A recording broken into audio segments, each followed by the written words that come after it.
అందరికీ జై భీమ్. నేను Rajesh Mahasen. Welcome to Mahasen media. ఇంకో వీడియో చూస్తానండి మీకు. నారా చంద్రబాబు నాయుడు గారిని ఎప్పుడు ఇంత కోపంగా చూసుంటారండి.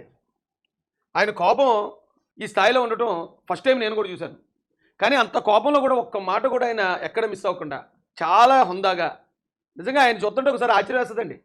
ఈ లైఫ్లో ఈయన ఎప్పుడన్నా ఎవరినన్నా ఒక బూద్మర్ తిట్టాడు అంటారా అని. కృష్ణానదికి వరద వచ్చినప్పటి నుంచి లాస్ట్ 20 days గా అమరావతి పైన మళ్ళీ ఒక నెగిటివ్ ప్రచారాన్ని అయితే వైసీపీ కావచ్చు దాని అనుబంధ సంస్థలు చేస్తున్న పరిస్థితి. అంటే పర్టికులర్ గా ఈ ముంపు ప్రాంతంలో రాజధాని అవసరమా, చేయడానికి లక్షల కోట్లు ఖర్చు పెట్టాల్సిన పరిస్థితి, ఈ టైప్ ఆఫ్ వర్డ్స్ వైసీపీ నేతల నుంచి పర్టికులర్ గా వస్తా ఉన్నాయి. ఈ తెలివైన మేధావుల్ని చెన్నైని మార్చేయమనండి, బెంగళూరు సిటీని మార్చేయమనండి, బాంబే సిటీని మార్చమనండి, హైదరాబాద్ సిటీని మార్చమని. బుద్ధి జ్ఞానం ఉంటే మాట్లాడడం మానేయమని. అంటే అమరావతికి ఒకదానికి వస్తాయండి వరదలు, ఇంకెక్కడ ఏ సిటీకి రావా? ఏ రాజధానికి ఎప్పుడు తుఫాన్లు కానీ వరదలు కానీ రాలేదా? జగన్మోహన్ రెడ్డి వైజాగ్ని పెడతానన్నాడు రాజధాని. హుద్దూద్ తుఫాన్లో వైజాగ్ ఎంత డ్యామేజ్, ఎంత దెబ్బతిన్నదండి. జనరల్గా ఎప్పుడు ఏ పెద్ద తుఫాన్ వచ్చినా సముద్రం పక్కనున్న సిటీలు ఏవైతే ఉన్నాయో అవి ఎఫెక్ట్ అవటం అందరికీ తెలిసిందే కదా. ఈయన చెప్పిన దాని ప్రకారం చెన్నై కానీ, బెంగళూరు కానీ, ముంబై కానీ ఇవేమీ సేఫ్ కాదు. ప్రకృతి వైపరీత్యాలకి, భూకంపాలకి, వరదలకి, వర్షాలకి, తుఫాన్లకి అసలు సేఫెస్ట్ ప్లేస్ అంటూ ఉంటుందా ఈ భూ ప్రపంచంలో? ఈ ప్రపంచంలో ఎక్కడ ఉండదండి. కానీ ఒక్క అమరావతి మాత్రమే మునిగిపోతుందని తప్పుడు ప్రచారం చేస్తున్నారండి. అమరావతి మాత్రమే మునిగిపోతుందని తప్పుడు ప్రచారం చేస్తున్నా, ఈ రాష్ట్రానికి రాజధాని అభివృద్ధి ఉండకూడదని ఓ పక్క నుంచి వాళ్ళ కుట్రలు పన్నుతున్నా, వాళ్ళని ఒక్క మాట కూడా మాట్లాడకుండా ఆయన అంత హుందాగా మాట్లాడాడండి.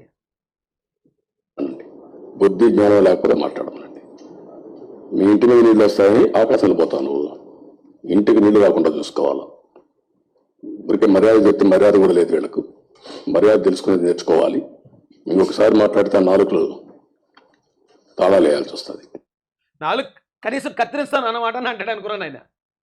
మళ్ళీ ఇలాంటి ఏదో పరిమాల మాటలు మాట్లాడితే రాష్ట్రానికి అన్యాయం జరిగే మాటలు, ఆ ఏదో నాలుగులు కత్తిరిస్తాను అని అంటారేమో డైలాగు, కొంచెం ఈగో సాటిస్ఫై అవుద్దు నాకు అనుకున్నాను. కానీ ఆ మాట కూడా అనలేదు ఆయన. తాళాలు వేస్తాడంటే నాలుగులకి. అంత హుందాగా మాట్లాడాడండి ఆయన. నిజంగా రాజకీయ నాయకులందరూ ఇలాగే ఉంటుంటే మన భారతదేశం ఎంత ఉన్నతంగా ఉండంటే అమెరికాలు ఎందుకు సరిపోనండి.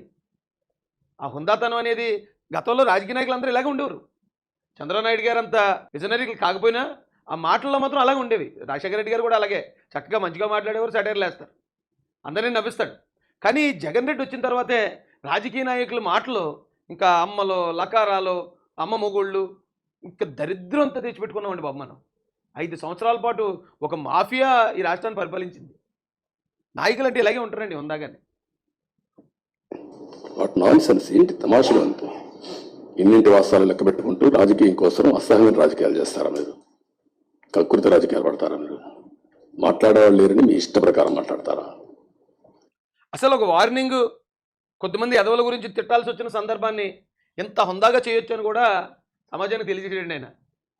నాకైతే తెలీదు అంత దారుణంగా అలాంటి ఎదవల గురించి కూడా ఇంత హుందాగా మాట్లాడాలి, ఆ వార్నింగ్ కూడా ఇంత డీసెంట్గా ఉండాలనే విషయం మాత్రం నేనే జీర్ణించుకోలేకపోతున్నాను. విషయం కక్కుతారా?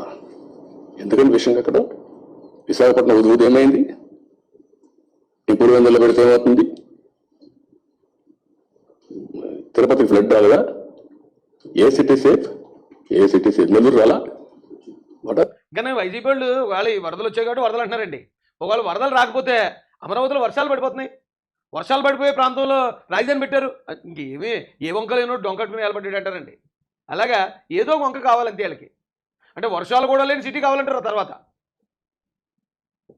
టాకింగ్ కృష్ణా గోదావరి ఎక్కడుంది? రాజమండ్రి ఎక్కడుంది? కర్నూలు ఎక్కడుంది? మోస్ట్ అప్పర్ రీచ్లో ఉండే కర్నూలు ఏమైంది? కర్నూలు ఒట్టుకునే పరిసర బుద్ధి జ్ఞానం ఉండాలి మాట్లాడాలంటే. మీరు చేసిన ఏదో పనులకి మాటలో చెప్పాలంటే నేల మీద హుద్హుద్ వైజాగ్, కర్నూలు కూడా కొట్టుకుపోయిందని పెద్ద ఆయన మాటలో విన్నాం. వాళ్ళు అమరావతిని కూడా ఒక రాజధాని చేస్తానన్నాడు జగన్ రెడ్డి. అమరావతిలో కూడా ఇప్పుడు వరదలు వచ్చాయని అదే జగన్ రెడ్డి అంటున్నాడు.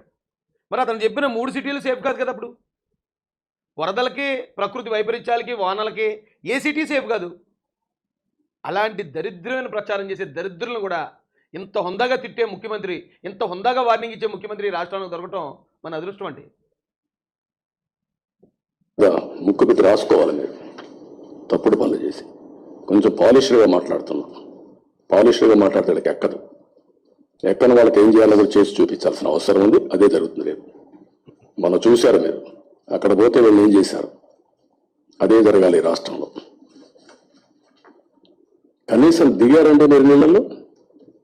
దిగారా అండి మీరు నీళ్ళల్లో? జగన్ రెడ్డిని అండి అన్నాడండి ఆయన. అంత దారుణాలు చేసిన వ్యక్తిని కూడా ఈయన్ని దాదాపుగా 70 రోజులు పైబడి అక్రమ కేసులో నిర్బంధించి చంపేయాలనుకున్నాడు జగన్ రెడ్డి. రాష్ట్రాన్ని నాశనం చేశాడు జగన్ రెడ్డి. చంద్రబాబు నాయుడు గారి గురించి చాలా చులకనగా ముసలోడని అలాగని ఇలాగని వాళ్ళ టీం అయితే ఇంకా దరిద్రంగా మాట్లాడిన యాదవులు ఉన్నారు అందులో. అలాంటి వాళ్ళు కూడా అండి అని పిలుస్తున్నాడు ఆయన. మీరు అసలు నీళ్ళల్లో దిగారా అండి? దండం పెట్టాలండి చంద్రబాబు నాయుడు గారికి మాత్రం. అలాంటి వ్యక్తిని కూడా అంత దారుణంగా హింసించాలని ఆ కన్నింగ్ మైండ్, ఆ క్రిమినల్ మైండ్ మరి ఆ జగన్ రెడ్డికి ఎక్కడి నుంచి వచ్చిందో నాకు తెలియదు కానండి. అది భరించలేకే ప్రజలు ఈ మంచి వ్యక్తి పక్షాన్ని నిలబడిపోయి వచ్చి 164 సీట్లు ఇచ్చేశారండి. అవి ఏంటి ఇలాంటి దరిద్రుడు మనకెందుకు రోజు 30 రూపాయలు ఇస్తానని చెప్పి అన్ని నేరాలు చేస్తున్నాడు. అలాంటి వాడి పక్షాన మనం ఎందుకు ఉండాలి? దేవుడు కూడా మనల్ని క్షమించడని చెప్పి 11 సీట్లు కూర్చోబెట్టేశారు అతన్ని. మంచోడితో పెట్టుకోకూడదండి. ఇప్పుడు మన దగ్గర బలం ఉందనో, మాట్లాడగలుగుతున్నామనో, లేకపోతే అధికారం ఉందనో మంచోళ్ళ జోలికి వెళ్తే ప్రజలేం చూస్తూ ఊరుకోరండి. వాళ్ళు చూస్తున్నారు మనం ఇచ్చిన డబ్బులు సాటిస్ఫై అవుతుంది, మనం సిద్ధం మీటింగ్లు పెడితే జనం వచ్చేస్తున్నారని అపోహలోకి వెళ్ళిపోయాడు జగన్ రెడ్డి. వాళ్ళు టైం కోసం వెయిట్ చేశారు ఏపీ ప్రజలందరూ. టైం దొరికింది. మంచోడిని వేధించినందుకు వాళ్ళు ఇచ్చారండి తీర్పు. ఈయన తరపున ఈ ఆంధ్ర ప్రజలు చేశారు ఫైట్ జగన్ తోటి. ఆయన చేయలేదు. జైలుకి వెళ్ళమన్నారు. ఉదయం 4 గంటలకు ఆయన తలుపు కొట్టారు, వెళ్ళి క్యారవాన్ది దిగాడు. సంతకం పెట్టండి అన్నారు, పెట్టారు ఆయన. సంతకం పెట్టి ఆ పదండి ఎక్కడ కారు అన్నారు, ఎక్కారు. ఆ ఎక్కిన వ్యక్తిని పెద్ద ఆయన్ని అక్కడి నుంచో నంద్యాల నుంచి విజయవాడ తీసుకొచ్చారు. మళ్ళీ ఆ సిఐడి ఆఫీస్లో కూర్చోబెట్టారు, కూర్చున్నాడు. ఆయన ఎన్నో ప్రశ్నలు అడిగారు, అన్నింటికి ఆయన సమాధానం చెప్పారు. తర్వాత పదండి కోర్టుకు అన్నారు. వాళ్ళు వెనకాతలో నడుచుకుంటూ కోర్టుకు వెళ్ళారు. కోర్టులో కూడా అసలు రిమాండ్ వేయకూడదన్న కేసులో కూడా రిమాండ్ వేశారు. పదండి జైలు కట్టే పాపం జైలుకి వచ్చేసారు. మీరు కూర్చోండి పలానా రూమ్లో, అక్కడ ఆ రూమ్లో సరైన ఫెసిలిటీలు లేకుండా ఎంత దారుణం కూడా అంత దారుణమైన రూమ్ ఇస్తే అదే రూమ్లో ఉన్నారు. ఎక్కడ ఒక్క మాట మాట్లాడలేదండి ఆయన. ఎక్కడ తిరగబడలేదా నేను తప్పు చేయకుండా నర చేస్తున్నారని కానీ, లేకపోతే నన్ను చంపడానికి జగన్ రెడ్డి నాడు ఎంత ప్రయత్నం చేస్తున్నాడని కానీ, ఏంటి అక్కడెక్కడి నుంచో ఇంతలా ఎందుకు తిప్పుతున్నారు, ఈ ఏజ్లో నిజంగా నా ప్రాణాలు తీసేయడానికి ఇతను ప్రయత్నిస్తున్నాడని లబోదీపం అని అనడం కానీ, మీ ప్రెస్ ముందుకు వచ్చేసి మాట్లాడడం కానీ ఒక్క మాట మాట్లాడలేదండి ఆయన. ఈ ఆంధ్రప్రదేశ్ అభివృద్ధి కోసం జగన్ రెడ్డి పెట్టిన ప్రతి చిత్రహింసని భరించాడు ఆయన. ప్రతి చిత్రహింసని తట్టుకుని రాష్ట్రం కోసం వాళ్ళు నిలబడిపోయాడు ఆయన. ఆ క్రమంలో ఆయన ప్రాణాలు పోయినా ఆశ్చర్యపోక్కర్లే, ప్రాణాపాయమే ఆ సమయం అంతా కూడా. అంత చిత్రహింసలు పెట్టినోడిని కూడా మీరు నీళ్ళు దిగారండి జగన్ రెడ్డి గారు అని మాట్లాడుతుంటే ఇక మరి నాకు ఏం చెప్పాలో తెలియట్లేదండి. ఈస్ట్ గోదావరి జిల్లాకు పోతే రోడ్డు మీద తిరిగి మీరు వస్తే మీకు బాధలు తెలుస్తాయండి. మీకు నీళ్ళల్లో దిగనవాడు, బురదలో దిగేదానికి నీకు ఆలోచన చేసేవాడు నువ్వు ప్రజాసేవ పనికొస్తావు అంటే ఏమనుకుంటున్నారు మీరు? అంటే ఏది చెప్పినా నమ్మేస్తారని అర్థం. ఆ పేపర్లు పెట్టుకొని తప్పుడు ప్రచారాలు చేసుకుంటూ బతికిపోవాలనుకుంటున్నారు. ఆ ఆటలు సాగు, అది గుర్తుపెట్టుకోమని హెచ్చరిస్తున్నాను. అందుకే ప్రజలు కూడా 11 సీట్లు ఇచ్చి ఏ విధంగా తీర్పు ఇవ్వాలని ఇచ్చారు. That it self is an indication. ఊరంతా ఒక దారి, ఈ విధంగా ఒక దారి అంటారు. ముసలి వాళ్ళంటే నడవలేని ముసలి వాళ్ళు పెన్షన్ డబ్బులు తీసుకొచ్చి ఇచ్చి ఒక నెల నాకు పర్వాలేదు, లేకుంటే 4-5 నెలలు సేవ్ చేసుకున్నాను, ఈ డబ్బులంతా ఇస్తానని చెప్తే బుద్ధి జ్ఞానం ఉందా మీకు? ఎంత రెస్పాన్స్ అంటే వై పీపుల్ ఆర్ గివింగ్ అంటే అమాయకులు వాళ్ళు. ఒక విపత్తు వచ్చినప్పుడు ప్రవర్తించవలసిన తీరది వాళ్ళ మనుషులు. నువ్వు మనిషి కాదు కాబట్టి, ఈ పార్టీ మనుషులు కాదు కాబట్టి ఇష్ట ప్రకారం మాట్లాడుతున్నారు, మానవత్వం లేకుండా మాట్లాడుతున్నారు. పుండు మీద కారం చల్లెట్టు. పార్టీ తరఫున అనౌన్స్ చేశారు. పిల్లల పాఠ్య పుస్తకాల్లో రాస్తారు కదండి భాష, ఆ భాష మాడతారు ఆయన. అది తప్ప అంతకుమించి ఒక అగ్రెసివ్ వర్డ్ ఆయన నోటం రాలేదు. ఆయనకు వచ్చిన అత్యంత తీవ్రమైన స్థాయి కోపం అది.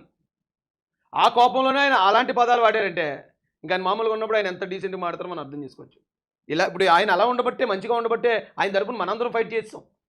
ఒకవేళ ఆయన తిరగబడి ఎట్లా అటు టెన్నిస్ కానీ ఆయన అలా చేస్తుంటే ఒకవేళ ఫైట్ చేసుకుంటారు, వాళ్ళు కొట్టుకుంటారులే అని మనం ఊరుకుందామేమో.